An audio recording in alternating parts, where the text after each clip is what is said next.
اعوذ باللہ من الشیطان اللعین الرجیم بسم اللہ الرحمن الرحیم الحمد للہ رب العالمین والصلاة والسلام علی النبی الکریم وعلی آلہ الطیبین الطاہرین المعصومین المنتجبین ولعنۃ اللہ علی اعدائہم من الآن الی قیام یوم الدین آمین یا رب العالمین. اما بعد، بسم اللہ الرحمن الرحیم. زوج النور بالنور، نور سے نور کا رشتہ کر دو. حضرت رسول خدا صلی اللہ علیہ وسلم نے فرمایا ہے، بے شک اللہ تعالیٰ نے فرشتوں کا ایک گروہ جناب فاطمہ زہرا سلام اللہ علیہا پہ مقرر کیا ہے، جو سامنے سے رائٹ لیفٹ آگے پیچھے ہر طرف ان کی حفاظت کرتے ہیں اور ان کے ہمراہ رہتے ہیں، ان کے ساتھ رہتے ہیں، اور وہ ان پر اور ان کے پروردگار پر اور ان کے شوہر نامدار پر اور ان کی اولادوں پر درود و سلام بھیجا کرتے ہیں. اللہم صلی علی محمد و آل محمد وعجل فرج آل محمد. تو سامعین اکرام، اسلام کی بے مثال رخصتی آج جناب سیدہ سلام اللہ علیہا کی رخصتی کی شب ہے. شادی کے مراسم میں رخصتی ایک اہم مرحلہ ہے کہ والدین ایک جوان بیٹی کو پال پوس کر شریعت کے قانون کے تحت کسی مرد کے سپرد کر دیتے ہیں، اور یہ بہت احساس اور نازک مرحلہ ہوتا ہے. اس وقت زیادہ احتیاط اور شریعت کی پابندی کی ضرورت ہوتی ہے، کیونکہ ایسے نازک اور حساس مرحلے میں کوئی غلطی کوتاہی اور ناچیز اور ناجائز خلاف شریعت کوئی اقدام ہو جائے تو دلہن دولہے کی ازدواجی زندگی کا آغاز متاثر ہو جاتا ہے، اور آغاز یعنی شروعات ہی سے اثرات انجام تک باقی رہتے ہیں. جس کا آغاز اچھا ہوتا ہے انجام بھی اچھا رہتا ہے. لہذا رخصتی کے وقت حلال و حرام، محرم نامحرم اور خلاف شریعت کاموں سے پرہیز کرنے کی بہت زیادہ ضرورت ہے. جناب سیدہ سلام اللہ علیہا فاطمۃ الزہراء علیہ السلام کی رخصتی کا مختصر احوال میں آپ کی خدمت میں بیان کر دوں. کھانے کے بعد جس میں غریب غربا زیادہ تھے، جناب سیدہ فاطمہ زہرا سلام اللہ علیہا کے جلوس رخصتی جناب امیر المؤمنین علی بن ابی طالب علیہ السلام کے دولت سرا کی طرف روانہ ہوا. شہب نامی ناقے پر جناب سیدہ سلام اللہ علیہا سوار تھیں. سلمان فارسی ساربان تھے. ازواج رسول صلی اللہ علیہ وآلہ وسلم قافلے کے آگے آگے تھیں، اور خود رسول خدا صلی اللہ علیہ وسلم جناب سیدہ سلام اللہ علیہا کی سواری کے پیچھے پیچھے چلنے لگے. بنی ہاشم ننگے تلواریں لیے جلوس میں شامل تھے. راستے میں ایک آواز آئی تو آپ صلی اللہ علیہ وسلم نے دیکھا کہ جبریل اور میکائیل علیہم السلام 70,000 فرشتوں کو 70,000 فرشتوں کو لے کر نازل ہوئے. آپ صلی اللہ علیہ وسلم نے ان کے نزول کا سبب پوچھا تو عرض کیا کہ ہم آئے ہیں تاکہ جناب سیدہ سلام اللہ علیہا کو رخصت کر کے امام علی بن ابی طالب علیہ السلام کے گھر پہنچائیں. پھر انہوں نے تکبیر کی آواز بلند ہوئی، اللہ اکبر کہا. تمام فرشتوں نے بھی تکبیر کی آواز بلند کی. جناب رسول خدا صلی اللہ علیہ وسلم نے اللہ اکبر کی آواز بلند فرمائی. اسی لیے دلہن کی رخصتی کے موقع پر تکبیر کی صدائیں بلند ہوتی ہیں، اور سنت بھی ہے. یعنی حلال و حرام طریقے سے اسلام کے قانون کے روشنی میں رخصتی بہت اہمیت رکھتی ہے، اس وقت اللہ کو یاد رکھنا چاہیے۔ اسی لیے جب دلہن کی رخصتی کے موقع پر تکبیر کی صدائیں بلند کرنا سنت ہے۔ پھر مسجد نبوی کا طواف کرایا اور جناب امیر المؤمنین علی بن ابی طالب علیہ السلام کے گھر میں جناب سیدہ فاطمہ الزہرا سلام اللہ علیہا آپ دیکھیں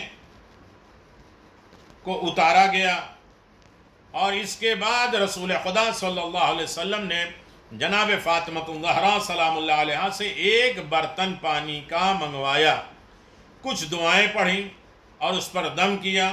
جناب سیدہ سلام اللہ علیہا اور اپنے داماد وصی بلا فصل خلیفہ علی بن ابی طالب علیہ السلام کے سر کے نیچے اور بازو پر چھڑکا۔ بارگاہ خداوندی میں عرض ہے، یا الہی بار الہ انہیں اور ان کی اولاد کو شیطان الرجیم سے تیری پناہ میں دیتا ہوں۔ رسول دعا مانگ رہے ہیں۔ ایسے وقت میں پروردگار میں سیدہ اور علی بن ابی طالب کو شیطان الرجیم سے پناہ دیتا ہوں اور تیری پناہ میں دیتا ہوں۔ اس کے بعد جناب سیدہ سلام اللہ علیہ نے فرمایا، دیکھو علی بن ابی طالب سے جا کر سوال نہ کرنا۔ رسول نے کہا، سیدہ علی سے کوئی سوال نہ کرنا، یہ دنیا میں سب سے اعلیٰ اور افضل ہیں لیکن دولت مند نہیں۔ ساری دولت ان کے قدموں پر ہے، لیکن یہ ساری دولت اپنے لیے انہوں نے استعمال کبھی نہیں کیا۔ جناب امیر المؤمنین علی بن ابی طالب سے فرمایا، فاطمہ الزہرا سلام اللہ علیہ میرے جگر کا ٹکڑا ہے، کوئی ایسی بات نہ کرنا کہ اسے ملال ہو۔ اللہ، اگر مراسم رخصتی سنت رسول صلی اللہ علیہ وسلم کے مطابق ہو تو سبب نزول ملائکہ رحمت الہی، اور جس شادی میں فرشتے اور رحمتیں نازل ہو جائیں یقیناً وہ شادی باعث خیر و برکت ہے، انجام بخیر کا سبب ہے، اور ازدواجی زندگی پرسکون پر لطف اور اولاد نیک اور صالح ہوگی۔ اللہ اکبر۔ لیکن اگر دلہن کی رخصتی ناچ گانا، بے حیائی، بے پردگی، حلال و حرام کو ختم کر دیا جائے گا، محرم نہ محرم کا لحاظ نہیں رکھا جائے گا، نمائش، موسیقی، دھن، ہر طریقے کے عیش آرام، یقیناً ڈھول تماشے،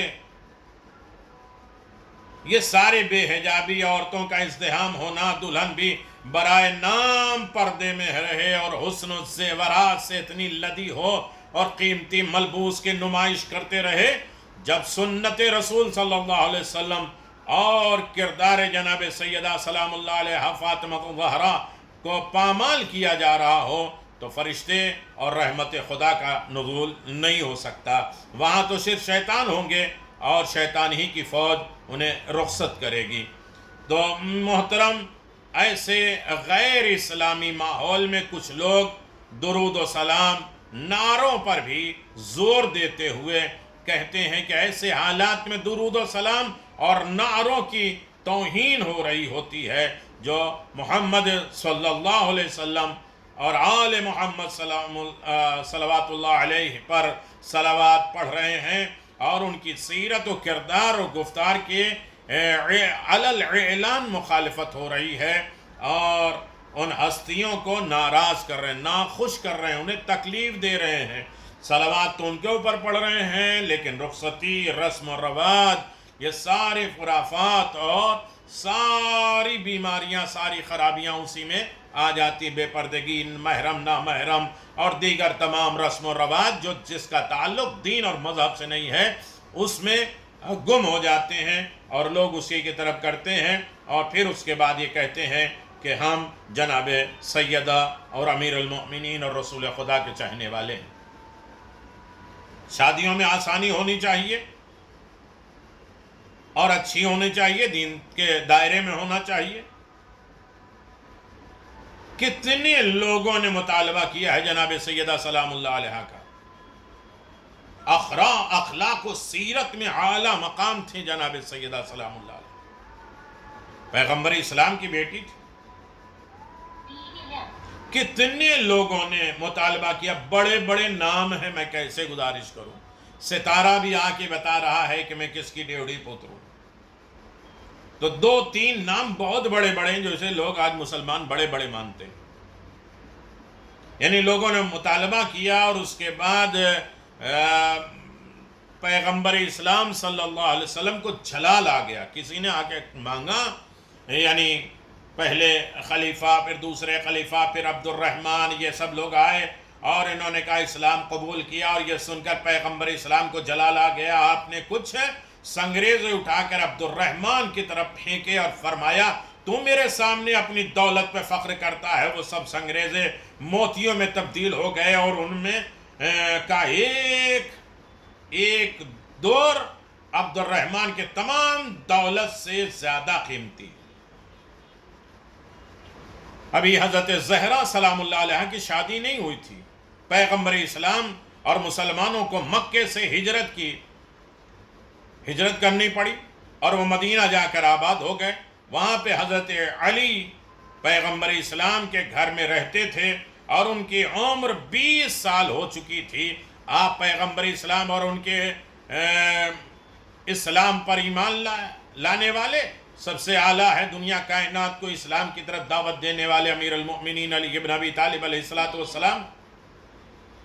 آپ کے ذات اتنی کمالات کا مرکز تھی کہ لوگ ان کی وجہ سے آپ سے حسد کرتے تھے۔ اب اپنے کمالات کو بنا کر تمام انسانوں میں اس طرح نمایاں تھے کہ جیسے آسمان پر سورج نمایاں ہو۔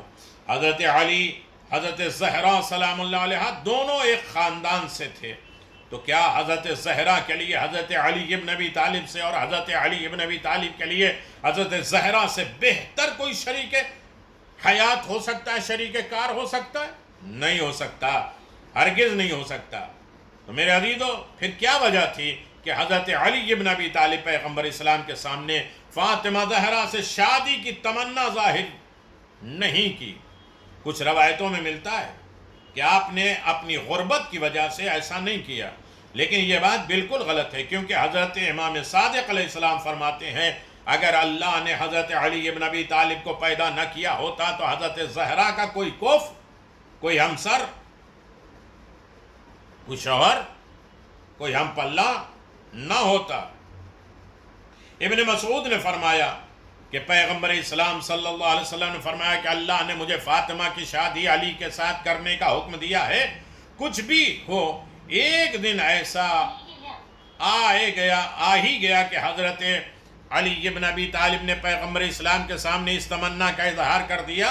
زوج رسول جناب ام سلمہ فرماتی ہیں کہ ایک دن میرے کانوں میں دروازہ کھٹکھٹانے کی آواز آئی، میں نے پوچھا کون، اور اس سے پہلے کہ میں کوئی جواب سنتی پیغمبر نے فرمایا جاؤ دروازہ کھولو اور کہو کہ اندر آ جاؤ، کیونکہ آنے والا وہ ہے جس سے اللہ اور اس کا رسول محبت کرتا ہے اور وہ بھی اللہ اور رسول سے محبت کرتا ہے۔ اسی دوران علی ابن ابی طالب گھر میں داخل ہوئے، پیغمبر اسلام سے حضرت زہرا سلام اللہ علیہ کے ساتھ شادی کے سلسلے میں بات چیت کی۔ ام سلمہ فرماتی ہیں کہ میں نے دیکھا، یہ سن کر پیغمبر اسلام کا چہرہ خوشی سے کھل گیا اور فرمایا اس سے پہلے کہ میں زمین پر فاطمہ کی شادی علی سے کروں، آسمان پر اللہ نے فاطمہ کی شادی علی سے کر دی ہے۔ جو بھی ہوا یہ مبارک شادی ہو گئی اور حضرت زہرا سلام اللہ علیہ کا مہر 480 درہم، تقریباً 500۔ آج ہر انسان شادیوں کے اعتبار سے مہر فاطمہ رکھتا ہے، تو اس بات کی طرف توجہ کرے کہ مہر فاطمہ زہرا 480 درہم، جسے حضرت علی ابن ابی طالب نے اپنی زراح بیچ کے دی تھی۔ پہلے مہر کا انتظام کیا، وہ 480 درہم آج کے حساب سے دے لیے، وہ درہم جو چاندی بہت قیمتی، پیغمبر اسلام صلی اللہ علیہ وسلم نے اس رقم کے چند حصوں میں، بہت ڈیمانڈ ہے نا جہیز کی، پہلے رقم مہر اتنی دے دو کہ اسی سے جہیز آ جائے. سیرت سیدہ پہ چل رہے لوگ, سیرت علی ابن ابی طالب پہ چل رہے ہیں, وہ جہیز کی ڈیمانڈ ہاں کرو, جتنا دل چاہے کرو, لیکن مہر دو. اور مہر ایسی نہ دیا کرو کہ کوئی ویلو ہی نہ ہو لڑکی کی. بہت زیادہ مہر والی جو ہے وہ عورتیں جو ہے وہ خراب ہیں, لیکن بہت زیادہ کی لمٹ کون کرائے. آج یہ 500 درہم اگر کا اندازہ لگائے تو کئی لاکھ روپے ہو جاتے ہیں. ہم کہتے ہیں 786 کر دو. بھئی گنتی کے اعتبار سے مہر نہیں ہوتی, کچھ ویلیو ہوتی ہے, کچھ قدر ہوتی ہے عورتوں کے, کچھ مقام ہوتا ہے, کچھ رتبہ ہوتا ہے, کچھ سیفٹی ہوتی ہے. یہ ان کے کار کے مہر کے فائدے بہت سے ہیں. کاروبار میں نقصان ہو تو مہر کے ذریعے کرو, سر میں درد ہو, بیماری ہو تو اس کا علاج کرو, بہت زیادہ فائدہ ہے مہر کا فائدہ. لہذا مہر اچھی ہو اور مہر دو, اس میں سے جہیز لو. 3 رسول خدا صلی اللہ علیہ وسلم نے مہر کے کچھ حصے کیے, پارٹ کیے. 160 درہم 160 درہم عطر کے لیے, خوشبو کے لیے معین کیا. 160 درہم لباس کے لیے. آپ دیکھیں مہر میں اگر 14,000 یہ کر دیے, 14,786 کا لباس لینے جاؤ تو 1 یا 2 ملے, تو کیا سیفٹی. مہر اچھا دو, پھر اس سے جہیز ملے. تو 160 درہم کا لباس, 66 درہم گھر کے سامان کے لیے رسول نے معین کیا. 96 درہم جناب ام سلمہ کو دیا کہ انہیں گھر کے اخراجات میں خرچ کریں. پیغمبر اسلام صلی اللہ علیہ وسلم نے اس مختصر سامان کو خریدنے کے لیے کچھ لوگوں کو معین فرمایا. ہم یہاں پر حضرت علی ابن ابی طالب, حضرت زہرا کے گھر کے سامان کی تفصیل بیان کرتے ہیں تاکہ مسلمان لڑکے اور لڑکیاں اسے نمونہ اور عمل قرار دیں اور محبت پر مبنی بابرکت زندگی کے مفہوم کو اچھی طرح سمجھ لیں. لباس 7 درہم کا, یعنی قیمتی کروڑوں کا ہے, 2-4 ہزار 2-4 لاکھ کا جو ہے وہ لباس ہی ہو جاتا ہے.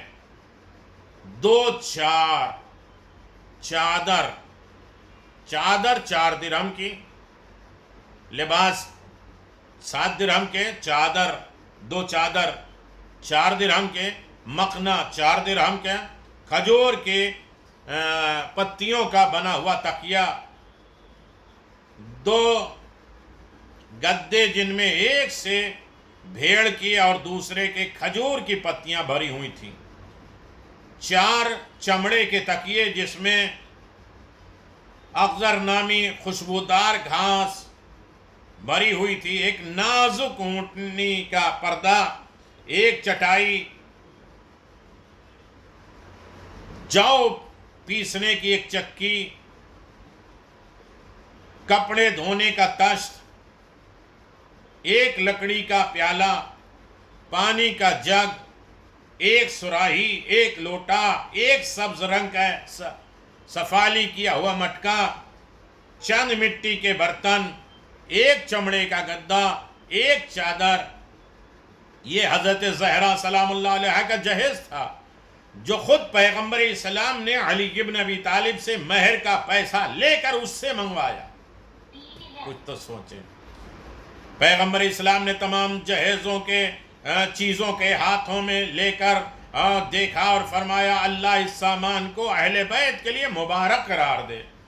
ایک روایت میں یہ بھی ملتا ہے کہ آپ نے فرمایا کہ اے اللہ اس سامان کو اہل بیت کے لیے مبارک قرار دے, اور اس میں اکثر برتن صفالی کے تھے. حضرت علی ابن ابی طالب نے حضرت زہرا سلام اللہ علیہ کی آمد پر جو انتظام فرمایا تھا اس کی تفصیل یہ ہے. سونے کے کمرے میں باریک اور نرم ریت بچھا دیا تھا. کمرے کے 2 حصوں میں تقسیم کرنے کے لیے دونوں دیوار کے بیچ ایک لکڑی لگا دی گئی تھی. گوسفند کے بکرے کی کھال بچھا کر اس پر کھجور کی پتیوں بنا کر تکیہ دیا گیا تھا. دیوار پر ایک کھونٹی گاڑ کر اس میں ایک تولیہ لٹکا دیا گیا تھا. ایک سراہی کا انتظام کیا تھا، آٹا چھاننے کے لیے ایک چھنی مہیا کی گئی تھی۔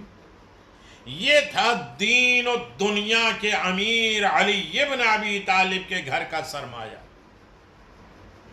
اللہ اکبر، ہم بھی اسی طریقے سے، اسی رسم و رواج، اسی سنت کے ساتھ ہم یہ اپنے گھروں کے شادیاں کریں، رخصتی کریں، اور رخصتیوں میں دین، مذہب اور سنت علی اور فاطمہ کا لحاظ رکھیں۔ شہزادی کونین حضرت فاطمہ زہرا سلام اللہ علیہا کے ملکہ جنت کی رخصتی بہت بہت مبارک 19 ذی الحجہ۔ جزاکم اللہ خیر، احسنتم، اللہم صلی علی محمد و آل محمد وعجل فرج آل محمد۔